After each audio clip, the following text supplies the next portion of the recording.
There we go. There we go.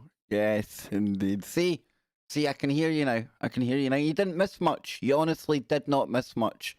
I'll try and start again. So, I hope you're all having a good day. You didn't even hear me talking through the start of the show, obviously. Rookie mistake.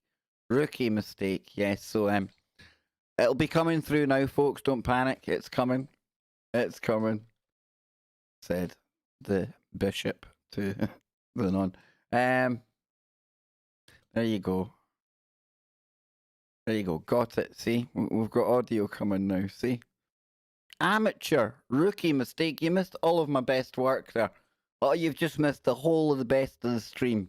No, let's start again, right? And I will be deleting this stream right after today anyway, because it's just going to be totally just chilling out. Got a cup of tea, no coffee today, on the tea today.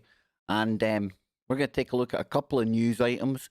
And then we're going to jump on over to the main Kev Baker show over on TFR. And today, unfortunately, it's not going to be our usual icing on the KBS cake week, so to speak. Didn't mean to rhyme that. But we usually have Scott Lopez coming on now to round out things on the week, which has been really good. We take the clowns to task at the end of the week, but not today. Not today, unfortunately. Some serious weather fronts are going through Kansas right now, as they do. And he won't be able to make it tonight, but he assures me he's going to be on Freaky Friday tomorrow. And on Freaky Friday tomorrow, we're also going to be joined by Kevin from Minnesota, our very own Nacy, and we'll be getting into some deep woo. And I'll be getting into some deep woo over on the main show today. We're talking UFOs, got some time travelers, we've got some Ooga Boogas, we've got some Hocus Pocus, and we're going to be playing some 2020 Boogaloo Bingo. Yes, I'm going to be opening up the phone lines so that you can get your name down, get your predictions down for just what's going to come next in 2020. Did anyone have the random mystery seeds that we covered the other day? Did you? Be honest now. Be honest. Did anyone have Jack and the Beanstalk seeds? I don't know. But if you look into that, what we covered the other day, it would appear that's some kind of scam that is known about. Companies send out vast quantities of things only so that they can produce fake reviews on the back of it. And then that gets them shifted up algorithms and people start to see their products. You see where I'm going there? That's what the theory is. Okay, that's what the theory is. But I've got a couple of things for us to look at here before we go anywhere. And of course, I'll come into the chat room because that's what we do on here as well. So thank you, chat, for alerting me to the fact that we had a problem with the audio there. It's because I was messing about today. And you wouldn't even have heard me saying this, but we obviously had a new audio reacting graphic at the start there. And because I had to play about with settings for that, that's what put it all wrong. But every time I go into After Effects, I go in there to continue the short video, film, movie, whatever you want to call it, of Speculation Island, right? It's going to be super cool. And the only problem is, every time I go on there, I get an idea for something else, and I end up spending hours doing that, and it's an absolute nightmare. An absolute nightmare. So we'll get there, though, folks. We will get there. We've got a little bit of new graphics flying about today. Hope that's very pleasing on the eye. Hope it doesn't hypnotise anyone. I'll probably get accused of putting people into a trance, something like that. Yes. So I'll come into chat, see what people are saying. We've got Rorschach in there. Karen, good to see you. Karen, it's actually a couple of your stories that you've been sending me are going to be on the menu for the main show today.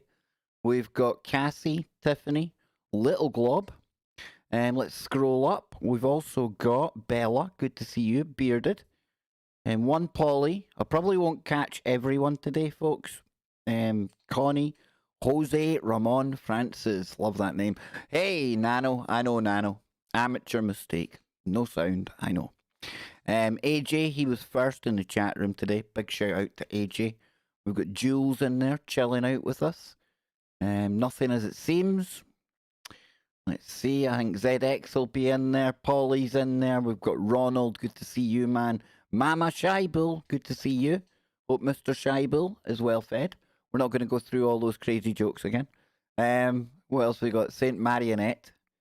Who else is kicking about in here? I think that's about it. I'll come back into the chat room and I'll try and catch Mark. Hey, Mark, you're never late, dude. Always on time. You're just, you get to places when you need to be there. That's what I think, anyway. That's my excuse for usually being late for things as well. But little geek boy here was geeking out today. Were you all geeking out with me? I know many of you wouldn't have been. When I went onto Discord for the first time today, people were talking about the NASA launch. Yay! They were launching a rover going up to the Mars. Well, hopefully going up to Mars. If we come over here, we'll hopefully see a little bit of this. And I know NASA, very controversial nowadays, but you've got to kind of marvel at this. I mean, look at this thing. Come on. Look at this big phallic symbol just thrusting off into the sky, just throbbing its way into space, you know? You gotta be happy with that. You gotta be. So yeah, on its way to the red planet. Makes you wonder about that alleged asteroids that are coming in. I hope they've managed to kind of skirt their way through that asteroid field that's out there. And I get it, I'm being kind of bombastic and having a laugh, folks. I don't know if there's asteroids out there. They might be coming in from a different direction. I'm not too sure. Not too sure at all. But Polly was right. They've got some really interesting names for these kind of rovers. This one's called Perseverance. And they sure do seem to try again. And as much as they go up there, I get it. They're never going to convince everyone of what we're seeing when they show us the pictures. I get that. But pretty cool stuff. That there, it looks very much like a Lego one. Yeah, I was going to say, it doesn't look like the real one, hopefully. If it comes back looking like that, even I would question it, folks. I truly would. Well, that's nice. They've got our NASA stream on there. That's nice of them. So yeah, that was pretty cool today. Of course, we were talking about space just the other night with Polly and Sid. We were talking about whether we can even get off this planet. You know, whether we could live on Mars long term. I don't know. I really don't. I used to think it would be easy. I used to think Mars, not a problem, not too far, we can get there. But the more you speak to people, the more you listen to people as well, it just makes sense that perhaps we wouldn't. We just ain't cut out for there, you know? Isn't right for us. It isn't our Goldilocks kind of zone. That ain't conducive to our meat suits out there. So, yeah, that was quite cool. But I found another cool website today that might be kind of fun to sit and look at while we kill some time and get ready to go over to the main show. And I want to thank you all for being here today, folks. I think everyone who comes to the pre-show stream, they appreciate that's just what it is. Just me getting in the vibe, getting my mojo on and getting ready for the main game in town. So next up, after I get a little drink of coffee, a little PPP for all you people out there, I think what we're going to look at is going to be, let me think about it now. What we're going to look at. We're going to look at some of the most unusual monuments in the world. Yes, that's where we're going to be going next, folks. So until then, give me 30 seconds or so, and we'll come back on the other side. We'll get into that. And we're going to start off by taking a look at a place that they call, get this, wait till I just pull this up here and check, right? The center of the universe. Now, maybe some of our friends in America might know about that already, where it is, but that's where we're going to be starting our little mystery tour of some of the strangest monuments in the world. I'll be right back in just a moment. Don't go anywhere, and I've got the volume sorted now, folks. We're all good.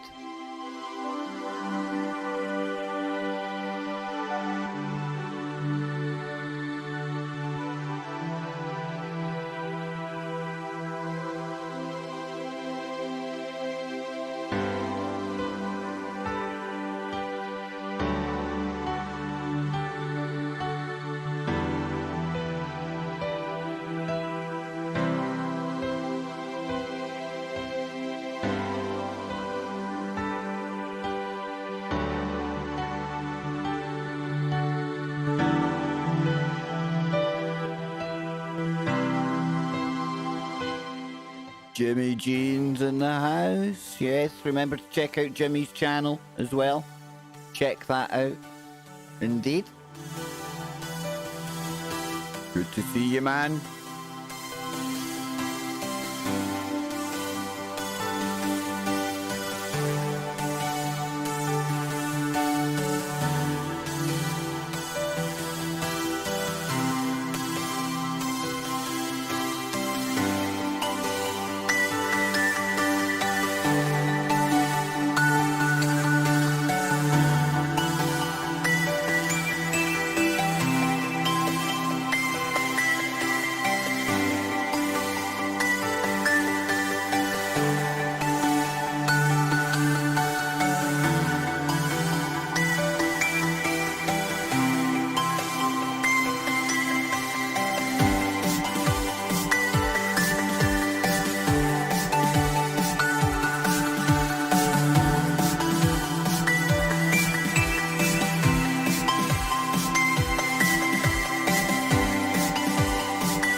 Yes, indeed, Mr. Jeans. Woo ha ah cha cha cha cha. Yes, indeed. I hope I said that right, Jimmy. I hope I said that right, man. But yeah, the center of the universe.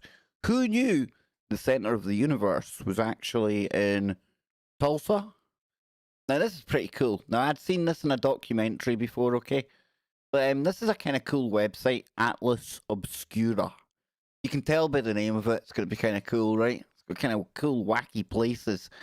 But Polly, kind of synchronistically, we were talking about acoustics and things like that, and this is very acoustic in its anomalous nature. You like that? You like that? So it says here that the so-called center of the universe in downtown Tulsa is marked by a small concrete circle in the middle of a large circle of bricks. But it's not much to look at. But looking at it isn't really the point. You can see it there. Definitely not much to look at. The center of the universe is a little-known mysterious acoustic phenomenon. If you stand in the middle of the circle and make a noise, the sound is echoed back several times louder than it was made. It's your own private amplified echo chamber. Now, as the legend goes, a foghorn could be going off in the center of the circle, and those on the outside of the circle, they wouldn't hear it. Now, this may be an exaggeration, but your voice doesn't sound extremely distorted when heard, or it does sound distorted when heard from outside the circle. It's an incredible effect. So like the Lake George mystery spot, another acoustical vortex, we'll go there next, folks, that seems to defy the laws of physics. The effect is thought to be caused by the sound reflecting off a circular wall. And keep that in mind with all of the kind of Stonehenge stuff we were talking about yesterday, all of the kind of stone earthworks that we see around the world as well. Some of them very circular in nature. Does make you wonder, right? And it says, in this case, a nearby planter. That's where it's kind of reflecting off. Still, though many people have studied the cause of the odd anomaly, there's no clear consensus. And whatever the cause of this natural sonic distortion may be, it's a truly amazing place. And it says a brick path leads to the pedestrian bridge that goes over the rail tracks. It's basically telling you how to get there. But yeah, so if you're outside that and you talk, it's going to sound distorted, anyone? Yet you stood on that spot there, you're going to sound 7 times louder. That's even better than the echo chambers on social media, right? Telling you, man. Pretty cool. Pretty cool. See, there's so many amazing, kind of anomalous, wondrous places on this planet. And as much as I'm fascinated by space, our galaxy, the universe, whether there's life out there, what it looks like, what shapes and forms it's in, how old it is, how young it is. So many cool things right here on Earth that really, you don't need to go anywhere, right? So we'll go to the Lake George mystery spot. So this is in New York, and a mysterious echo seems to defy the laws of acoustics.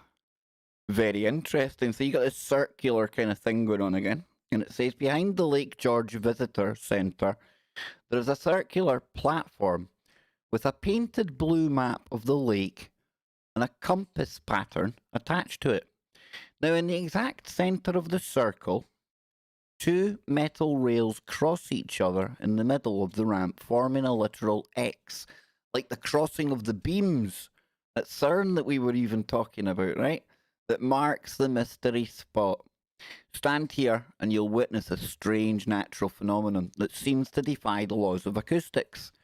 If you stand there, facing the lake, and start shouting like a madman, be careful what you shout, folks. You don't want to be getting yourself lifted. You know, you don't want to be getting carted off to jail in the middle of this experiment that you're doing. He says you'll hear your own voice echo back to you as if it's from another dimension. Ah, come on, I had to there. That was begging for it, right? Excuse me, it's ma'am. Well, talking of voices from other dimensions, eh? So then, it says... oh, I know. Only you can hear it, and only in this precise spot. So the acoustic phenomenon will make your voice sound tinny to your own ears, while other visitors around you will wonder why you are standing around shouting. See, this is what I'm talking about. You don't want to be that guy. It's going to be cool. People like us are going to love this effect, but you don't want to be standing there too long, and you don't want to be kind of kicking the ass out of it. I'm just saying. So only when you stand in the direct centre as well will they too hear the effect. So basically, they're going to have to kind of sit on your shoulders or something, because you've got to be both right in the centre, right? I'm a wee guy. You can probably fit in that circle with me. So theories range as to how the mystery spot works. It's wonders. Some say your voice is bouncing off the curved, semicircular stone wall. Others point to the position of the lake and mountains. And the most intriguing explanation is a local Native American legend, which holds an ancient god appeared long ago at this spot, and his wisdom still echoes around the lake. Regardless of the reason for this acoustical mystery, the Lake George mystery spot remains one of the best kept secrets of Lake George, hidden in plain sight. Oh, we love things that are hidden in plain sight, we really do. But yeah, if we come over here, let's see now. Let's see. This is the website I'm talking about. It is full of really, really weird places. Let's have a look. At the face there, we've got a face in a church at St. Paul's Church. Where are we? We want one big. There's a big one there. Look, see the face in it? That's pretty cool, right? Where's that come from? So it says, it's in Halifax. That's Nova Scotia, is it not? Definitely one of my wanting to go places.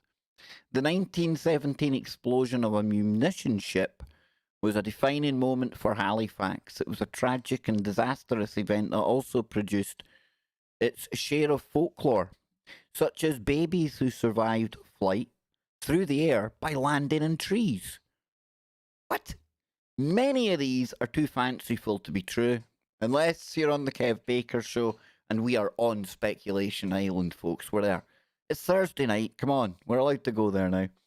Many of these are too fanciful to be true, but St. Paul's Church, the oldest building in the town, bears the scars to prove its incredible tales.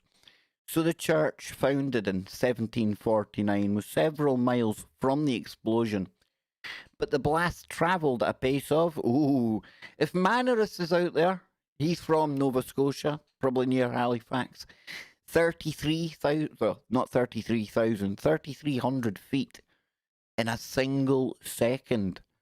It was the largest man-made explosion of all time before the A-bomb, and its effects were felt as far away as Prince Edward Island. Now, needless to say, Halifax was devastated. St. Paul's windows were blown out. and a piece of window frame remains embedded in the entryway with a plaque that reads, "A relic of the explosion." Now, the face in the window is the most mysterious artifact from the disaster. As the story goes, at the moment of the explosion, the deacon was standing directly parallel to a window facing the Narrows. The intense heat of the explosion etched his profile on the glass for all time. No word of what happened to the clergyman himself. And another, more macabre version tells that the sailor's head flew through the window with such force that it made a clean incision through the glass. Now, whatever the cause of the silhouette, it remains a popular oddity at the historic church, despite attempts to clean the glass over the years. And the face in the window remains. Now, I like the one where the kind of the priest just stood there, and it just kind of burnt him onto the glass. I mean, was he like hovering? I mean, look where that window is. That's like a good height up, even if it's there. He must have been hovering.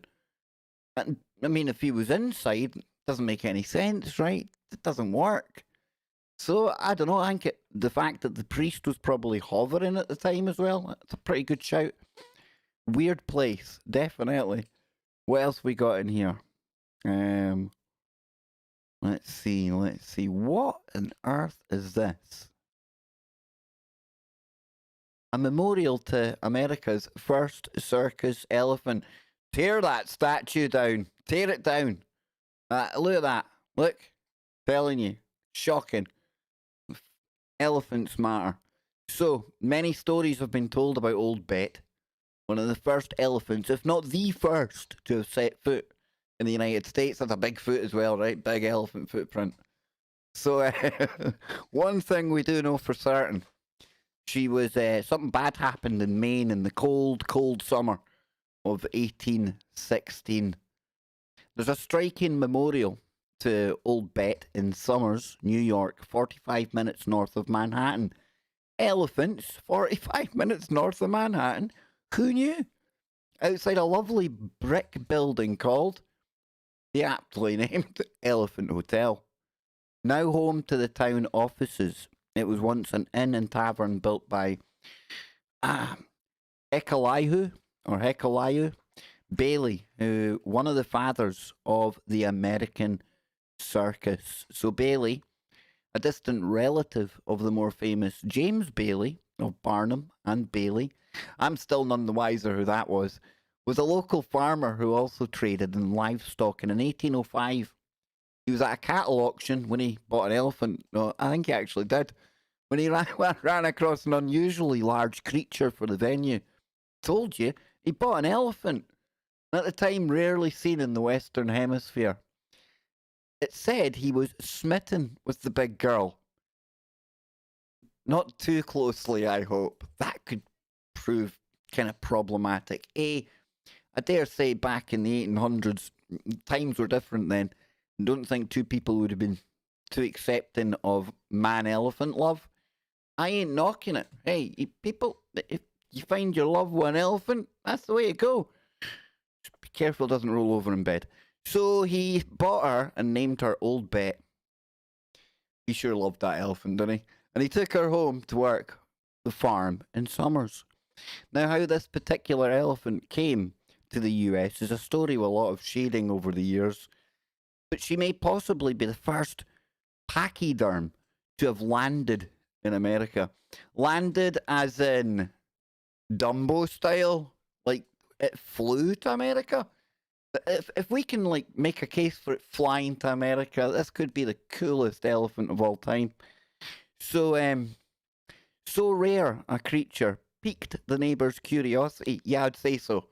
Middle of the 1800s, start of the 1800s, you know, simpler times, horses, carts, cowboys, that kind of thing going on. And then a big elephant. I'm not very good at the elephant noise, must admit. But I gave it a go. You know, I could have given it the big trunk king, but I didn't. Taking it too far, probably. Bailey didn't torture anyone. He toured the Northeast. That story nearly took a horrible twist there. I tell you, no elephant was telling you, nope, not going there. Bailey toured the Northeast with Old Bet, charging 25 cents a head. There's other ways to read that isn't good. Fearful that people might get a free look, Bailey made Bet walk from the town to town under the cover of night, like some kind of covert elephant, just stealthily sneaking around. It's kind of hard to kind of stealth up an elephant, you know. Just saying. What are you gonna do? Make it look like a dog? I don't know.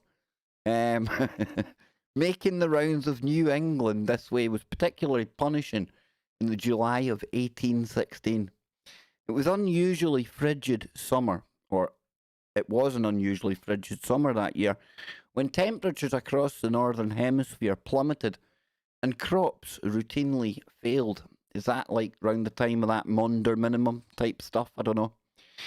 It led to food shortages, widespread desperation, and short fuses, including one man in the small town of Alfred, Maine.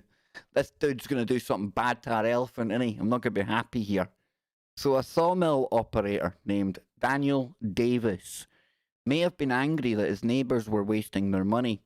He may have seen Bet as a real-life incarnation of the biblical behemoth. Or he may have simply just been drunk and looking for a fight. Whatever his motive, Davis took his musket and fired 2 shots. Right at Dumbo. Dumbo never made it. No, Dumbo never made it anymore. So Davis spent just 2 days in jail for his crime. Absolute. And you think things are bad now? Shh. Telling you. And Bailey claimed a $30,000 loss. Undeterred, he bought a second elephant and named her Little Bet and kept on touring. 10 years after the loss, or the first loss, Bailey lost Little Bet in much the same way, when she, too, under mysterious circumstances, in the small New England town. So Bailey stayed in the menagerie business for a while, and I don't even know why I found that funny. Continuing to tour in tent shows with other acts and attractions, a foreshadowing of the grand days of the old, or the American circus to come. In 1827, he erected the monument to the Old and Little Bet. Back at his Summers Hotel, a wooden carving of the elephant on top of the granite obelisk. Obelisks and elephants. There you go. You get it all in this stream, man. And I said we were just going to chillax. It's a small reminder of the majestic animals who died cold and alone, a long way from home. How bloody morbid a finish to that story was. But look, that's pretty cool, man. Look at that bad boy.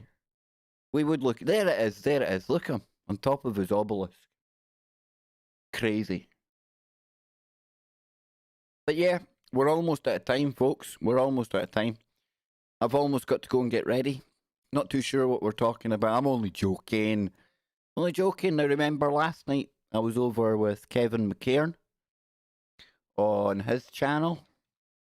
Really enjoyed that chat. If you missed that, you can see it on here. There it is there, actually. Yeah. I will have a good fun, man. Yep, that goofball there. And remember to sub to Kevin as well. Remember, check out One Pollination. Remember, check out First Paranormal, Algorithm as well. Armand. We see Armand in the chat a lot. He games. He does dog grooming as well. And don't forget to check out Jimmy Jeans. Yes, Jimmy Jeans as well. He's out there. He's got his channel. He's streaming nearly as much as me, nearly. But his streams are far longer and far more serious and far better. So head on over, catch that. Get Jimmy's score count, his sub count flying through the roof. And a big thank you when it comes to sub counts. We are still growing nicely. I think we've had about 150 over the past 28 days. That seems to be the average kind of speed we're growing at here. That, folks, is unbelievable. It's brilliant, and that's thanks to all of you. Because you liking the stream, you sharing the stream, leaving comments, that's what helps other people find the channel, find the streams, and that's how we continue to grow. So I'm going to start shifting gears now, and get ready for the Kev Baker show. Like I say, I've got some UFOs. I'll be addressing something pretty serious at the start of the show, something I haven't really talked about yet. It was touched upon last night, but I'm definitely going to be mentioning something about that. Can't mention it on here. You know what I'm saying? We're also going to be getting into some Ooga Boogas, some Hocus Pocus. Opening up the phones, we'll play some 2020 bingo. You can tell me what's going to be coming next. 108 says, when's Joe Joseph coming back? I actually messaged Joe Joseph yesterday. Tried to call him on Skype as well. He's been working hard with everything going on. And Joe being an engineer, he's been having to alter his entire company's workplaces.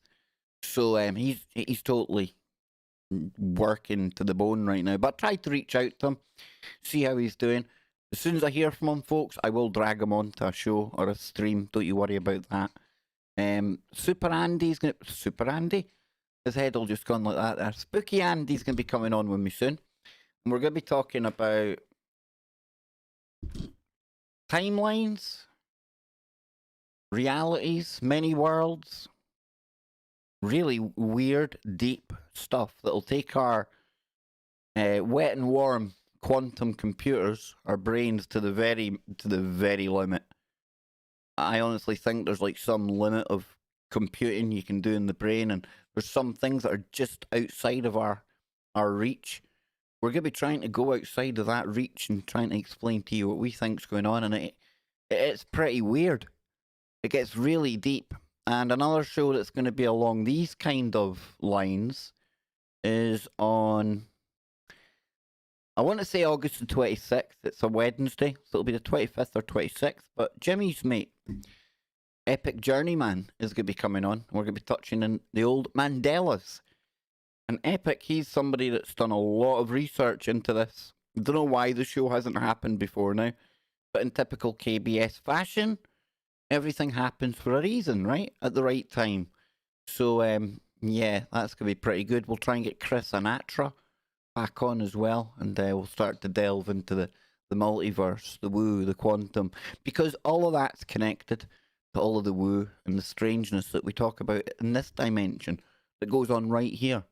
The stuff that makes me the #1 abnormal, paranormal show on the channel. Yes, I'm just the #1 show on this channel here. That's what I'm talking about that way, you know. We play it down, we're nice and humble. And remember, we'll be going from this channel over to tfrlive.com in 15 minutes time. Phones will be open, probably the second hour. We'll get into some woo, we'll get into some, you can phone in and talk about what you want, but I'll be getting into some woo. I'll be, like I say, we'll be hopefully playing some 2020 bingo as well. Even if you phone up with another related topic, I'll be getting your 2020 bingo predictions before you leave the call. So until then, folks, I want to thank you again for being here. Really can't thank you enough. I want to thank everyone who's supported the stream lately as well. Big shout out to a new person over on the Discord, Lone Wolf, and anyone wanting to join the Discord, I'm sure myself or ZX will be able to drop a link in there. So, with that said, I am going to get ready to go and do the main show. How dare you? I know, I dare. Every night, Monday to Thursday, KBS, TFR Live. And of course, if you're in the Discord, you will be able to listen in there as well. So folks, I've had a blast. It's been a nice chillaxed, relaxed kind of time. We've had some fun with the NASA rockets blasting off, throbbing their way into space. Yes, I know, innuendos are flying today. And then we had the strangest locations on the planet. We only touched on 2 or 3. That there is definitely going to be a little source of wondrous woo that we can keep going back to. Edward needs a Discord link. Edward, I have got it coming. Just where are we? Here. There we go. That's what it's all about, Jimbo. That is all we do on here. It's nothing serious. It's Too much doom and gloom out there in the world without me adding to it. And what can I add to it without that hasn't already been said? You don't come here for doom and gloom. We come here for woo, Speculation Island, and some of that, what's it called? Keep your mind open. Keep looking for the woo, but not to the point where your brain turns to black goo.